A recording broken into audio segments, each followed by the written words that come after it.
A paz do Senhor, meus prezados irmãos, que alegria nós estarmos juntos hoje, nesta manhã, para estudarmos mais uma lição da Escola Bíblica Dominical, hoje na companhia do meu prezado irmão Genilson. Tudo bem, irmão Genilson? Na paz? Estou na paz, irmão. Um prazer estar aqui com os irmãos, aqui mais uma aula da nossa EBD, e temos certeza que nesta manhã vai ser mais uma manhã bastante, que vai acrescentar muito na nossa fé e para o nosso conhecimento. Pois bem, então se inscreva no canal ADI Setor São Luís, siga-nos nas redes sociais, tanto no Facebook quanto no Instagram. Você pode acompanhar, você que está nesse momento aí de quarentena na sua casa, na sua residência, pode acompanhar todas as nossas postagens e também futuramente, depois que nós voltarmos às atividades normais da igreja, nós continuaremos a postar novos conteúdos, testemunhos, pregações, pré-aulas neste canal também, que você poderá acompanhar antes de executar os trabalhos nas suas igrejas. Para iniciarmos nossa lição, nós vamos iniciar com uma oração e os irmãos podem acompanhar da sua residência. Por favor, meu Deus, para Deus. Deus, somos gratos por mais esta oportunidade que o Senhor nos concedeu, por este dia, estamos mais uma vez aqui na Tua presença. Temos certeza que o Senhor até aqui tem nos guardado e tem nos ajudado. Agora, mais uma vez, pedimos a Tua ajuda, a inspiração e a revelação da Tua palavra.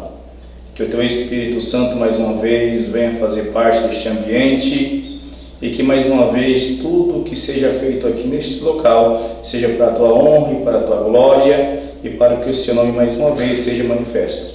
E assim nós te agradecemos. Amém, Senhor.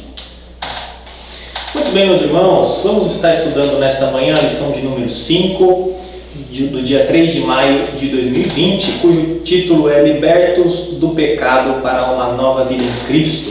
Hoje nós estamos adentrando no segundo capítulo da Epístola aos Efésios, e vamos estudar inicialmente esse tema. O textuário nos diz assim: Mas Deus, que é riquíssimo em misericórdia, pelo seu muito amor com que nos amou, estando nós ainda mortos em nossas ofensas, nos vivificou juntamente com Cristo. Efésios 2, 4 e 5. A verdade prática: por meio da maravilhosa graça divina, fomos libertos do pecado, perdoados e salvos da condenação e ainda recebemos o direito à vida eterna.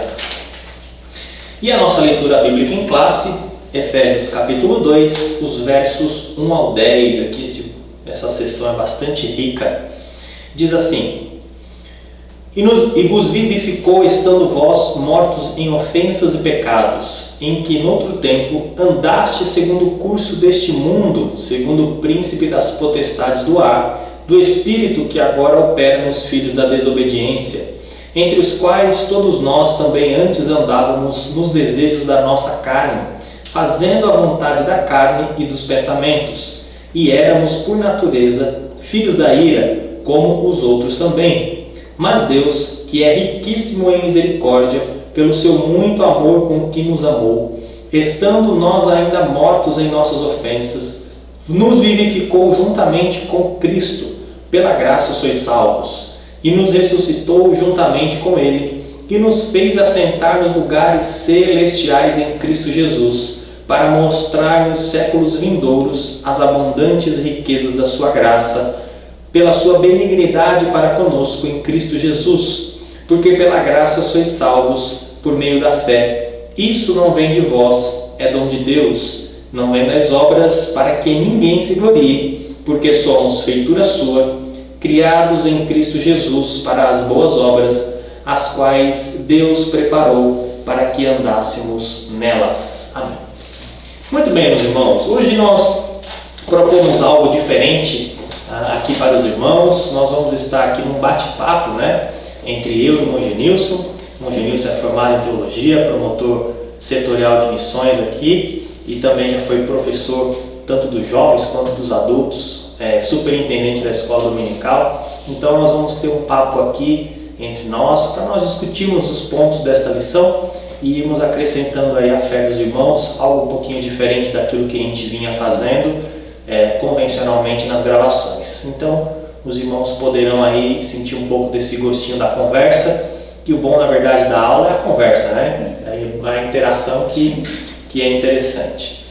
Então, tendo o nosso título como Libertos do Pecado para uma Nova Vida, a primeira coisa que nós diríamos, meus irmãos, é que aquele que é liberto do pecado, ele não é simplesmente liberto para uma vida qualquer, ele não é liberto para uma vida desregrada, e ele não é liberto simplesmente por ser liberto.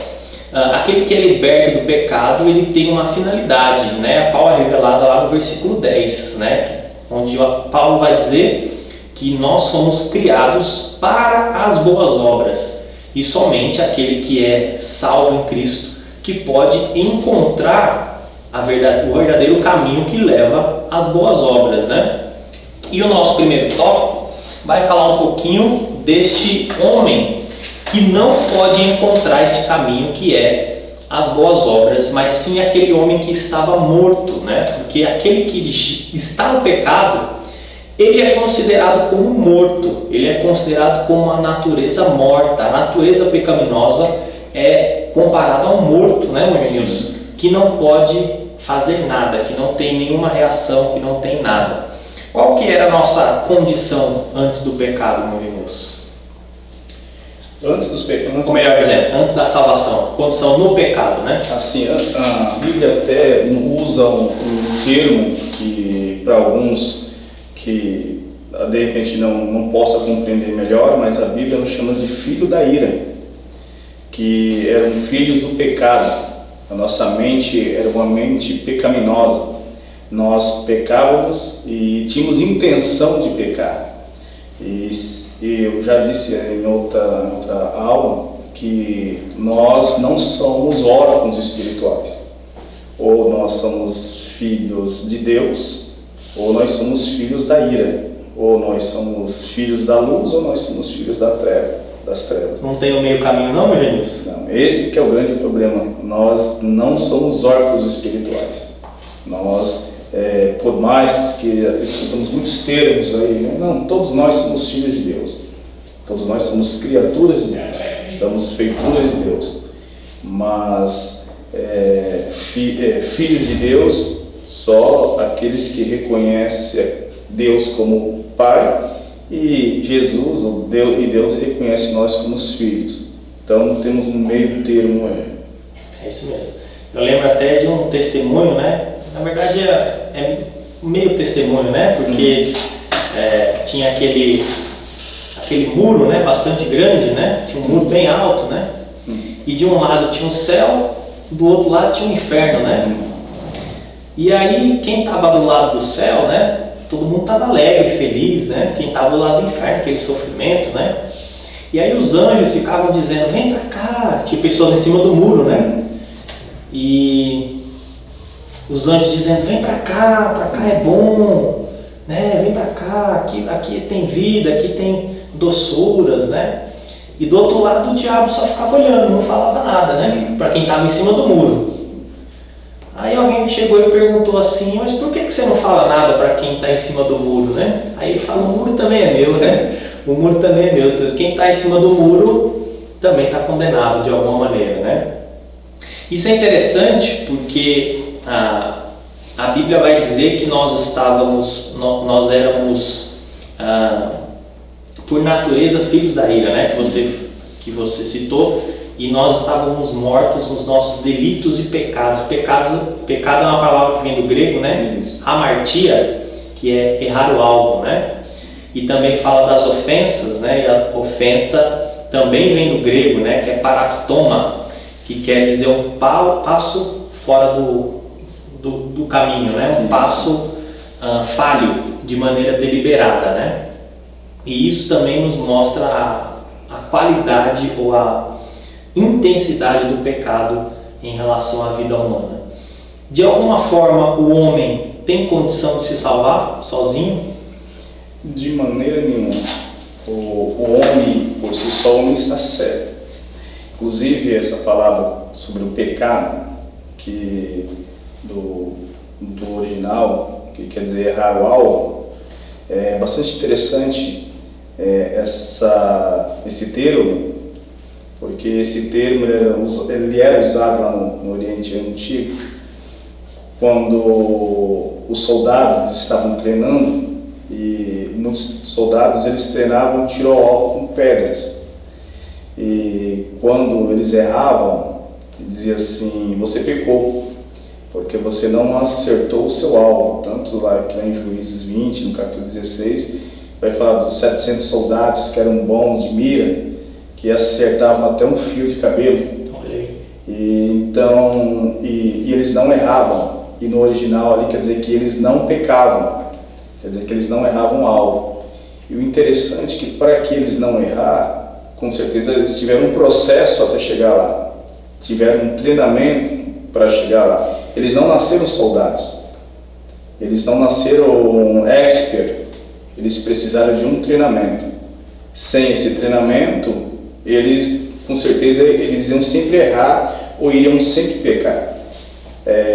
A mesma coisa é o homem sem Deus. O homem sem Deus, ele sim ele ter esse treinamento, ele vai ser um eterno pecador.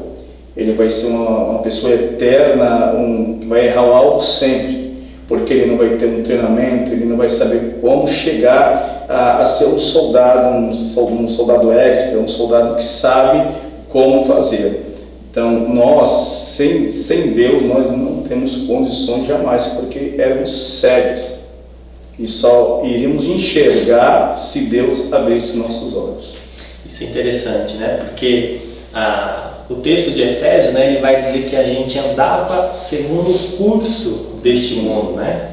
É interessante também porque essa palavra andar, né? Essa palavra andar, ela vai de um extremo a outro, né? Na Bíblia ela é muito rica, né? Sim. Então ela vai dizer, por exemplo, que nós andávamos segundo o curso deste mundo, né?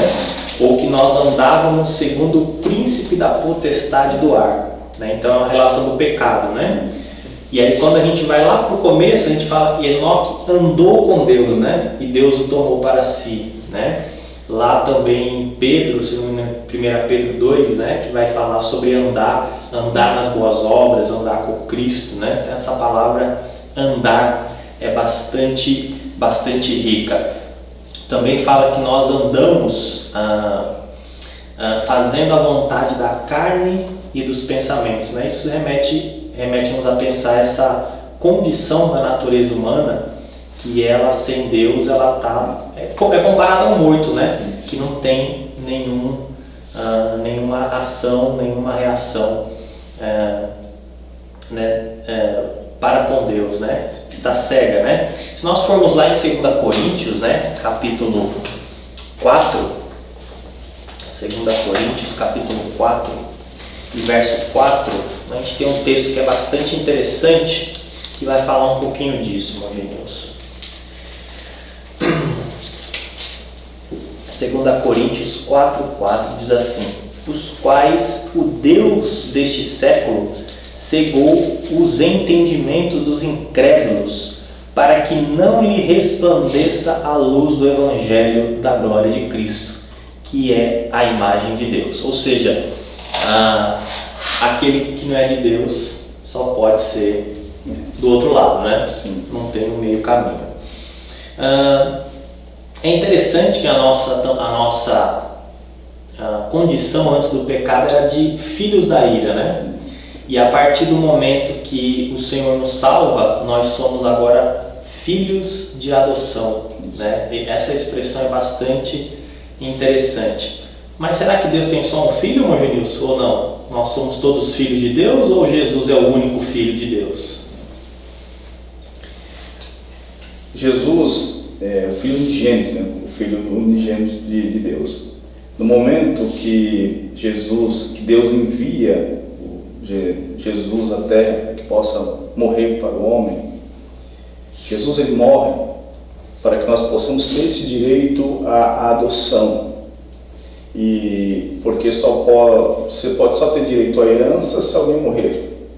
Jesus morreu para que nós temos esse direito à adoção.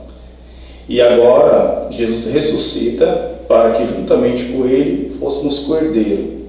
Então é como se disséssemos: Jesus juntamente conosco juntamente conosco agora, nós temos esse direito de sermos chamados agora filho de Deus. Temos o mesmo direito de sermos chamados filho de Deus, logo, não na mesma proporção que Jesus. Jesus, ele não foi criado, ele se fez criado para que nós possamos termos esse direito, para que nós possamos adentrarmos nesse direito, para que nós possamos voltarmos a ter uma conexão com Deus. Porque no momento que Deus cria o homem no Jardim do Éden, o homem ele tem uma conexão direta com Deus, é como se fosse um cordão umbilical, onde o homem ele recebe nutrientes, vitaminas diretamente de Deus. No momento que o pecado ele adentra, é cortado essa relação do homem para com Deus. Deus ele abomina o pecado, é cortada essa relação. E antes nós tínhamos o instinto para com Deus. No momento que é cortado, o homem agora fica com o instinto natural. O instinto natural do homem é pecar. E tendo pecado, a Bíblia fala que o salário do pecado é a morte. Então o homem agora ele faz um outro curso e ele vai viver pelo seu instinto. Qual que é o instinto do homem hoje? O instinto do homem por que existem as grandes guerras? Porque o homem ele procura água, o homem procura comida e o homem procura abrigo. E isso que antes era totalmente, sempre era fornecido por Deus. O homem agora ele é obrigado a viver pelo seu instinto, porque ele é considerado que agora ele não tem mais um Deus como pai. O pai supria essa necessidade. Agora ele não é considerado mais filho de Deus, mas ele é considerado filho da ira. Então ele tem que viver pelo seu instinto. E Jesus ele vem agora para restabelecer essa conexão. Se antes a conexão era uma conexão natural, agora Jesus vai restabelecer uma conexão espiritual. E agora o instinto do homem agora não é mais pecar. O instinto do homem agora é buscar a santidade. Então Jesus ele nos traz de novo, ele nos remete de novo agora essa conexão para com Deus, para que nós possamos ser chamados sim filho de Deus. Quem nos traz essa conexão e nos dá este direito agora é Jesus Cristo. Maravilha. Então Jesus Cristo é aquele que religa o homem de volta ao Pai, né? Isso. Que é a religião, né? Que vem lá do latim religare, né? Que é religar o homem de volta a Deus. Somente em Cristo que é possível fazer isso. Só. A nossa salvação ela é cristocêntrica. Não existe outro meio. Não existe, nós vamos mais à frente falar sobre isso, não existe um meio, não existe uma obra, não existe algo que eu possa fazer para que eu possa alcançar isso. A nossa salvação ela é cristocêntrica, só através de Cristo. Nós só podemos chegar a Deus através de Cristo. Não existe outro meio. Não existe outro atalho se nós não se achegarmos a Cristo, porque é Cristo que nos leva ao Pai. Só podemos ter acesso ao Pai por Cristo Jesus.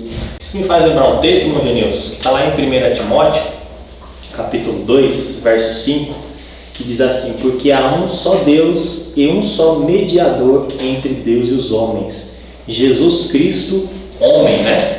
Aí ele continua: qual deu a si mesmo em preço de redenção por todos, para servir de testemunho a seu tempo, né? Então, só tem um caminho, né? É Jesus Cristo. Muito bem, eu acho que esse tópico aqui já foi bastante explorado. Sendo assim, passemos ao tópico de número 2, que é vivificados pela graça. Muito bem, meus irmãos, passemos ao tópico de número 2. Esse tópico é bastante interessante, né? E tem muitas pérolas aqui para que nós possamos explorar, né? Esse tópico diz assim: vivificados pela graça, né? É interessante porque nós, na condição de pecadores, né, Cornelius, conforme você explanou, nós só merecemos condenação, né? Não merecíamos outra coisa, né? E a primeira coisa que nos alcançou foi o amor, né? Foi o amor de Deus, né? O amor, a misericórdia de Deus, né? Conforme João expressa lá no capítulo 3, né? O grande verso da Bíblia: Deus amou o mundo de tal maneira, né? Que deu o seu Filho unigênito, para que todo aquele que nele crê não pereça, mas tenha a vida eterna. Mas nós sabemos que, lógico, é o amor de Deus, né? E também que Deus nos alcança, o meio, a forma com que Deus nos alcança é através da sua graça, né? O que é a graça, irmão Genilson? A graça seria um favor imerecido, né? Se a misericórdia aquilo que nós receberíamos, a misericórdia, ela vem, ela corta essa punição, porque nós merecemos a punição. A misericórdia é aquilo que ela tira a nossa punição, e a graça, ela nos dá aquilo que nós não merecemos. Então a graça seria um favor imerecido de Deus. E o interessante, como você bem disse, nós não merecemos. Deus nos amou primeiro. Deus não nos amou porque nós amávamos a Ele. Não, Deus nos amou. Deus nos amou sem nós não amarmos a Ele. E Deus nos amou, nós somos inimigos dele. Então, aonde é que vai o amor de Deus? Aonde é que vai a graça de Deus? Amar alguém que não te ama e amar alguém que é seu inimigo. Sim.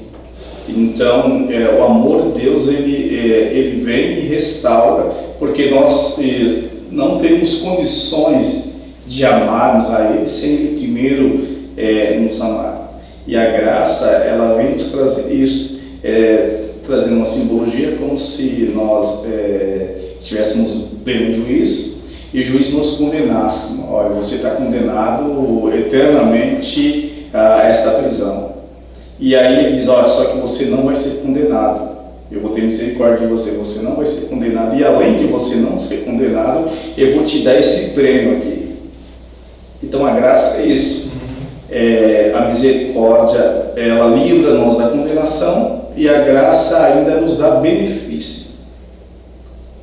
Temos a misericórdia e a graça de Deus, aquilo que nós não merecíamos. Então é algo assim, a profundidade da graça e da misericórdia de Deus é algo assim que nós não conseguimos medir, não temos a sua dimensão, é algo glorioso para nós. Nós não merecíamos, Deus nos deu misericórdia. Nós não merecíamos e Deus nos beneficiou com o benefício da graça. Então é algo tremendo para nós que somos salvos em Cristo Jesus. Isso é verdade. Eu lembro, você falando agora, eu me lembrei também daquele verso lá em Pedro, né, que ele diz assim, nós o amamos porque Ele nos amou primeiro, né? E você falou da misericórdia, irmão Genilson, e misericórdia é uma palavra muito, muito ampla na Bíblia, né? Eu já vi dizer que misericórdia vem de miséria, né? Procede essa informação? A misericórdia de Deus é algo nobre, né? É algo nobre. A miséria, alguns usam um termo, né? uma religação ali, mas a misericórdia é algo nobre, é você sentir compaixão por alguém. E é como você tirar alguém do estado, de miséria. Mas a misericórdia, ela procede do coração de Deus. É isso mesmo. Tanto que algumas Bíblias vão traduzir, né, essas Bíblias mais modernas, né, que tem essas traduções mais modernas, né, elas traduzem misericórdia como bondade, né? Lógico que não capta todo o significado da palavra, né? Caridade também, mas nós sabemos que não tem nada a ver com miséria. Né? Miséria é uma coisa, misericórdia é outra. É interessante nós falarmos sobre a graça e a misericórdia também, irmão Genilson, porque quando nós falamos que Deus nos vivificou, né? Ou seja, Ele nos deu esse favor imerecido, Ele gerou em nós a fé, né? Que o próximo passo da salvação, né? Depois da graça, é a fé, né? Não se pode ser salvo sem você exercer a fé, né? É aí que está a nossa diferença também, né? Com a tradição reformada, né? Que você explanou na aula de número 3, né? Que falava sobre eleição e predestinação, né? Porque a fé é algo pessoal de cada um, né? E a graça é exercida por Deus, né? Mas a fé é nossa, né? E essa graça, ela pode ser resistida ou não? A graça, ela pode ser resistida. E interessante que, só voltando um aspecto, nós não merecíamos a misericórdia, Deus não nos deu a misericórdia. Nós não merecíamos o benefício da graça, Deus deu a graça. E nós, até a fé que nós temos, ela foi gerada em nós. Nem a fé, ela é nossa. Podemos dizer que ela foi gerada, ela foi dada a nós. Nós podemos trabalhar para que essa fé seja aumentada dentro de nós. E a graça, ela pode assim, ser resistida, porque nós lemos não só Efésios, mas as cartas do apóstolo Paulo. Ele vai nos deixar entender que o ser humano, ele ele tem uma relação consigo mesmo, ele é apegado, ele é preso em si mesmo, e ele tem responsabilidade por sua salvação. Não que ele tem méritos pela sua salvação, que nós vamos falar mais na frente, mas ele tem responsabilidade pela sua salvação. Ele é responsável em aceitar a graça ou resistir à graça. O ser humano, Deus deu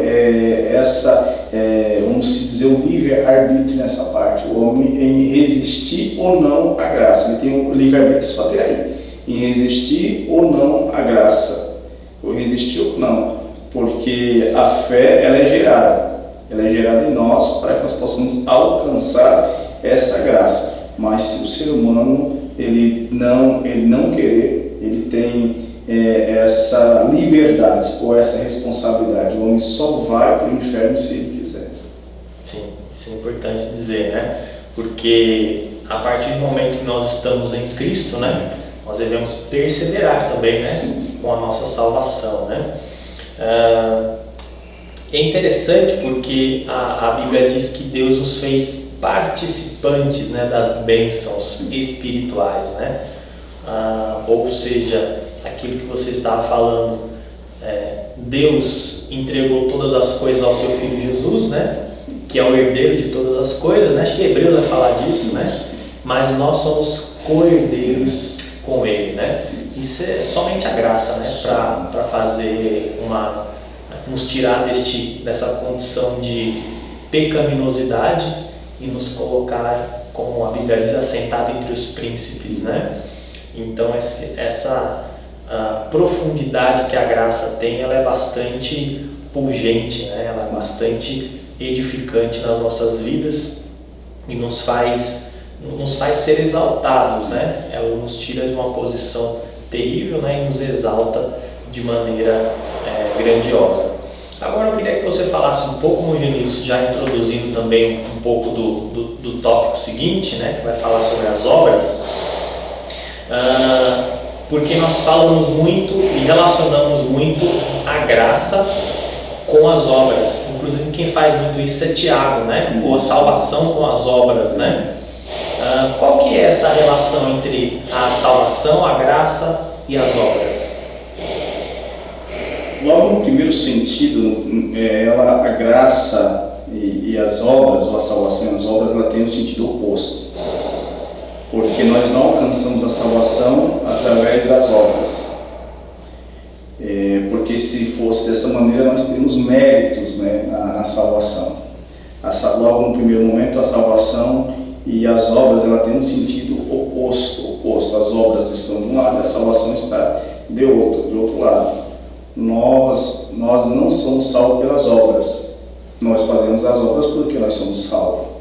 Então é diferentemente. Logo que é um tópico bastante importante, porque aqui vai falar em Efésios, da nossa lição aqui, que nós lemos, Efésios, ele vai falar, Efésios capítulo 2, e no versículo 10, vai dizer assim: porque somos feitos seus criados em Cristo Jesus para as boas obras, as quais Deus preparou para nós que andássemos nelas.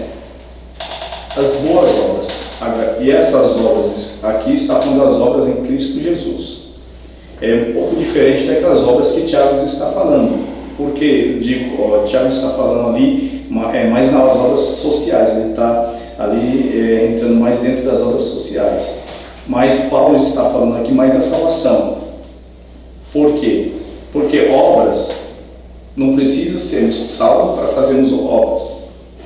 Não precisamos sermos salvos para fazer aquelas obras que Tiago falou. Sim.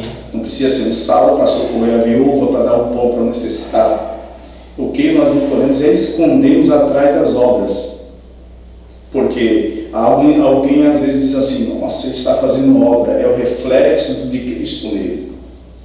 Não, o reflexo de Cristo não é as boas obras, não é as obras, não é as ações sociais, mas é essas boas obras que Paulo está falando. Sim. E o que é as boas obras que Paulo está falando aqui? É as obras da fé. É aquela que lá em Hebreus está dizendo: sem fé é impossível agradar a Deus. Porque as obras que Paulo está dizendo aqui, como que eu posso caracterizar alguém que é filho de Deus? Pelas boas obras, pela conduta de cristão, pela maneira como ele se relaciona com Deus e com os irmãos. É o fruto do Espírito. O fruto do Espírito, que são as boas obras. Nós não podemos confundir essas obras aqui, muitas das vezes, com as obras sociais, que é louvável, que tanto os justos como os injustos fazem, às vezes fazem até mais do que os justos. Sim. Que é uma realidade. Mas o que nós não podemos dizer, não, nossa, o reflexo de um cristão é as suas obras sociais. Não, o reflexo de cristão são as suas obras pela fé. Não que ele não deva se fazer, mas sim fazer uma distinção aqui entre o que são as boas obras, que são as obras da fé, e as obras humanitárias. Aquilo que lá em Romanos capítulo 2, ele vai dizer algo bastante interessante. Em Romanos, no capítulo 2, ele vai dizer algo que às vezes nos deixa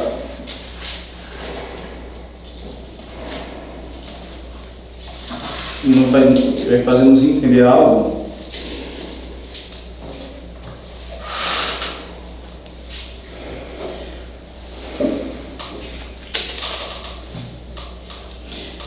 capítulo 2, versículo 14, diz assim: porque quando os gentios que não têm lei fazem naturalmente as coisas que são da lei, não tendo eles lei, para si mesmos são lei. Quer dizer que não eram salvos, né? Viviam na lei, mas faziam naturalmente. Não precisa ser salvo para você fazer uma caridade, porque isso é humanitário, é o natural. Vemos principalmente nesses dias de pandemias, pessoas ajudando, pessoas que investiram, doaram milhões, doaram medicações, tantas doações. E muitos não são crentes, não são evangélicos. Sim. Aí eu vou dizer, não, o reflexo do cristão nas obras sociais, então eles são crentes? Não, vamos saber distinguir o que são as obras em Deus, as boas obras em Deus, e as obras sociais. Distinguindo claramente, porque nós não podemos esconder atrás disso. Nós não vamos demonstrar que somos cristãos pelas nossas obras sociais. Nós vamos demonstrar que somos cristãos pelas nossas obras da fé, as boas obras. Antes fazíamos as más obras. O que eram as más obras? Vivíamos lá no pecado, vivíamos às vezes na bebedice, no álcool, na droga, fazíamos coisas ruins. As boas obras, agora nós temos a mente de Cristo. Sim. Então são essas boas obras que Paulo está falando aqui. Ele não está entrando, que alguns de repente dizem, Paulo está entrando aqui em contradição com o Tiago. Não, Tiago está falando de uma obra e Paulo está falando da outra obra. Tiago está falando aqui da obra que precisamos, ainda mais nós como cristãos, precisamos ajudar o próximo. E Paulo está falando aqui das boas obras, as obras em Cristo, as obras da fé. Isso é importante dizer, né? Que as obras, como diz o versículo que você leu, né? Versículo 10 do capítulo 2 de Efésios, as boas obras foram criadas por Deus, né? Para que nós andássemos nelas, né? Isso é importante, né? Se você falando, eu me lembrei algumas religiões, né? Até alguns ramos católicos, né? Que a salvação ela se concentra primariamente na questão das obras, né? De você executar as obras, né? A sua salvação ela depende de você executar as obras e geralmente na tradição católica são obras sociais, né? E também os espíritas, né? Tem um ramo do espiritismo também que a sua salvação se concentra em você ajudar o próximo, né? A tradição protestante bíblica não tem nada a ver com isso, então? Não. E agora, dentro dos evangélicos, tem uma outra tradição nova, né, que é os neopentecostais, alguns dos neopentecostais, que quase eles trabalham com isso. Mas as boas obras ali seria as boas obras é você ter piedade mais para com a igreja, né? Você doar o que você tem, até o que você não tem. Você só vai ter o seu lugarzinho celestial se você executar as boas obras aqui. As boas obras aqui deles no sentido de você doar. Então você precisa fazer como se sua salvação fosse por merecimento, que é diferentemente de nós, pentecostal, que é fruto do protestantismo, que biblicamente nós entendemos que a nossa salvação não vem pelas obras. Nós fazemos as obras porque nós somos salvos, mas nós não somos salvos pelas obras. É independente disso. Sim. Não é algo meritório. Eu não vou alcançar a salvação porque eu sou bom, porque eu ajudo o próximo. Nossa, que exemplo de cristão. Tem pessoas que não são cristãos que dão um show a respeito de assistência, de ajudar, de caridade. Sim. Mas aqui tem a ver a nossa relação para com Deus. O próprio Jesus disse que o reino de Deus não é comida e nem bebida.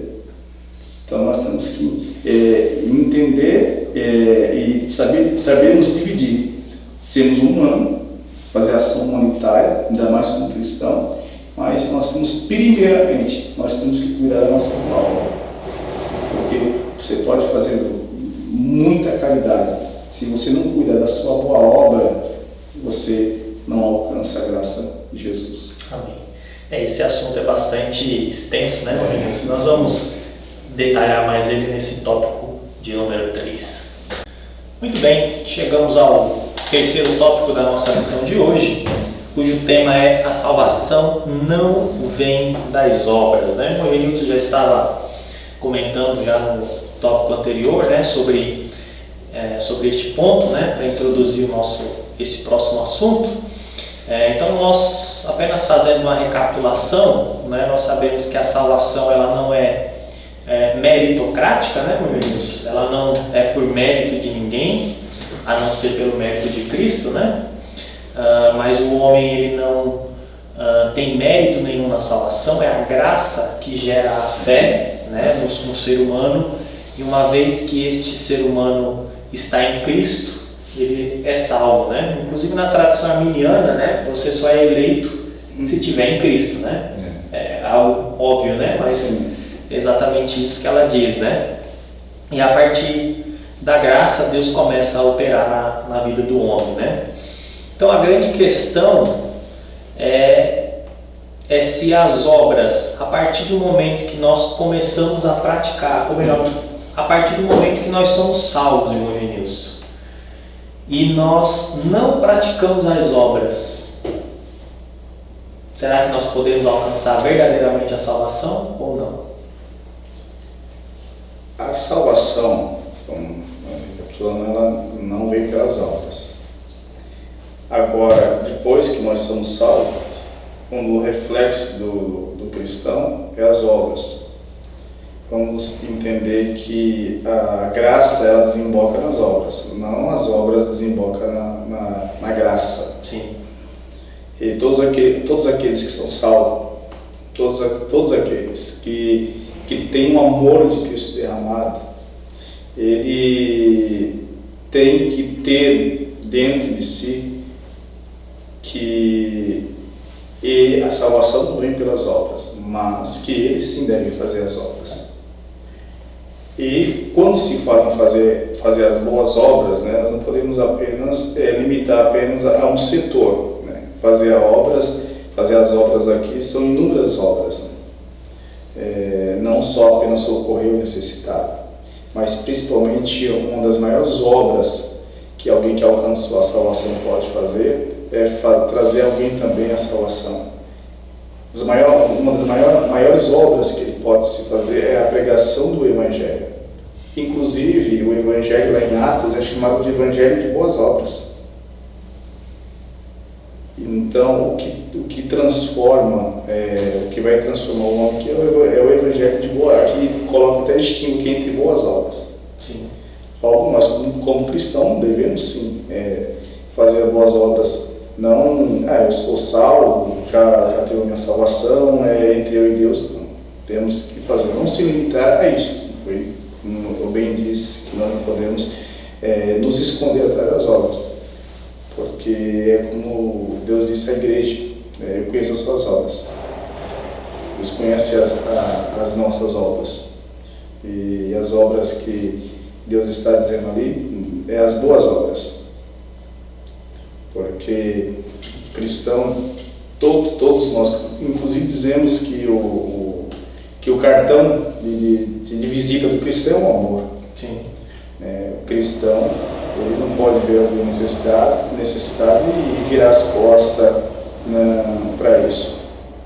Ele tem que fazer alguma coisa, mas entender que antes disso, ele vai fazer isso como alguém que o ama, mas antes disso ele tem que entender, primeiro ele tem que amar a si mesmo, e o amor próprio aqui é fazer as boas obras, porque as boas obras vai beneficiar primeiramente ele.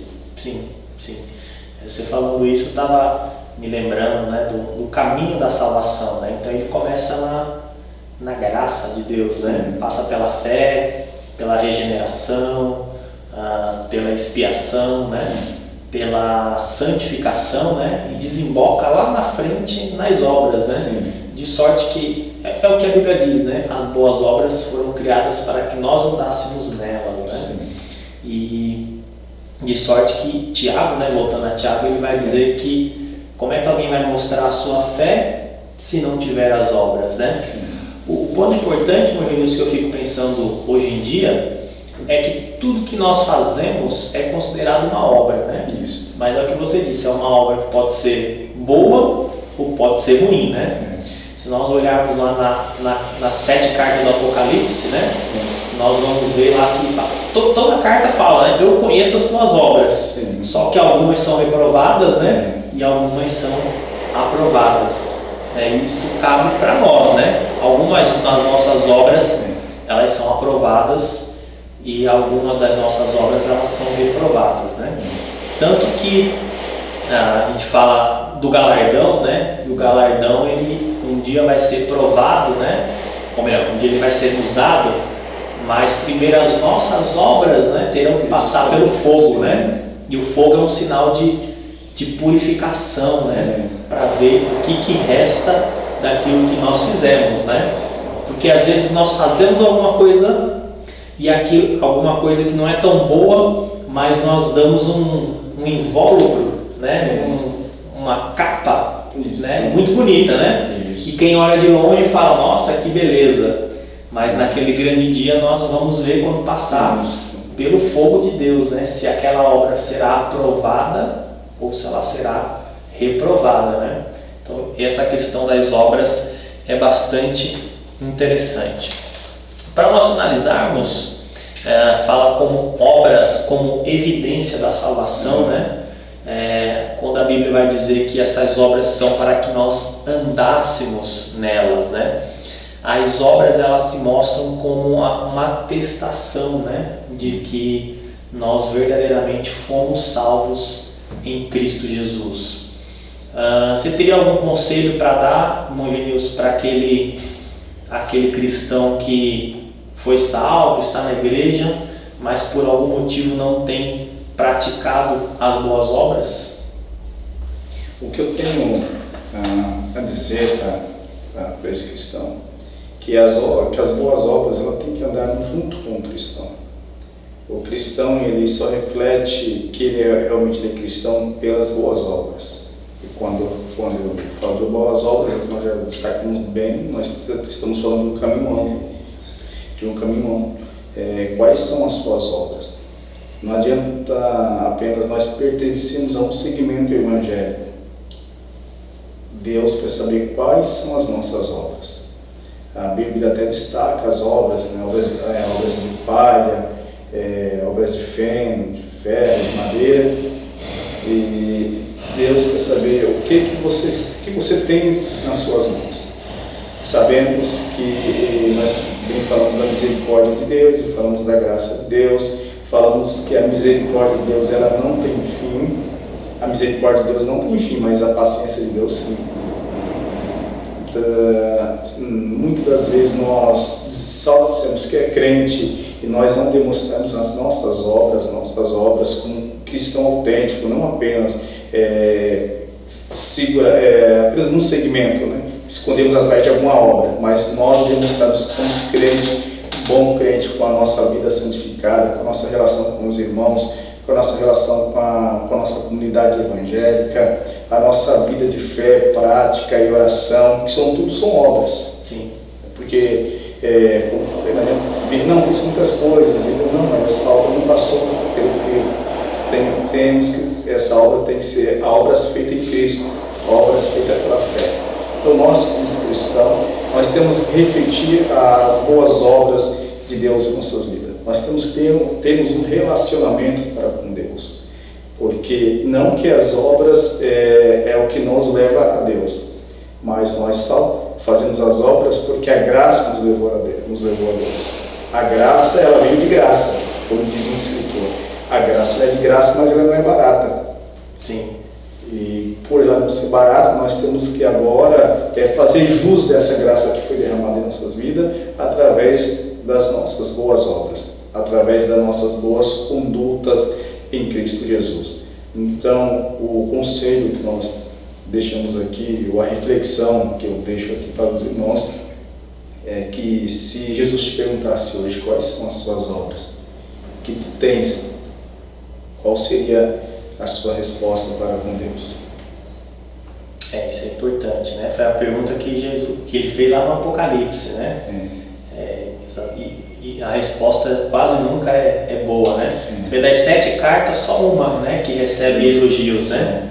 E isso dizem, né, que nós vivemos justamente na época da última carta, né, da igreja de Laodiceia, né?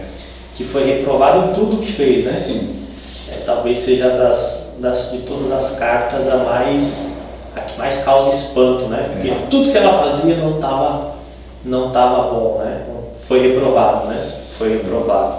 Então, que nós sejamos cristãos que estamos no caminho de sermos aprovados por Deus, né? No caminho do amor, no caminho da fé, no caminho da pregação do Evangelho, isso é muito importante, para que nós possamos chegar diante do Mestre, né?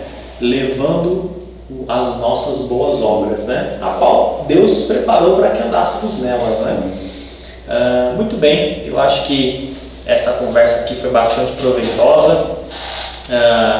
Temos ainda uma lição aí rica, uma revista bastante rica, na qual nós vamos estar explorando ao longo do trimestre. Na próxima lição nós vamos falar sobre a condição dos gentios sem Deus, né? Paulo vai tratar também no seu capítulo 2 e falar um pouquinho da carne, da incircuncisão, né?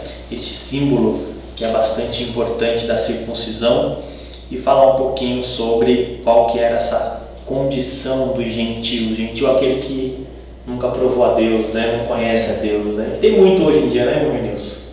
Sim. E por isso que o Paulo é chamado apóstolo gentioso, porque ele sai, né, do seu segmento e ele vai pregar aos gentios.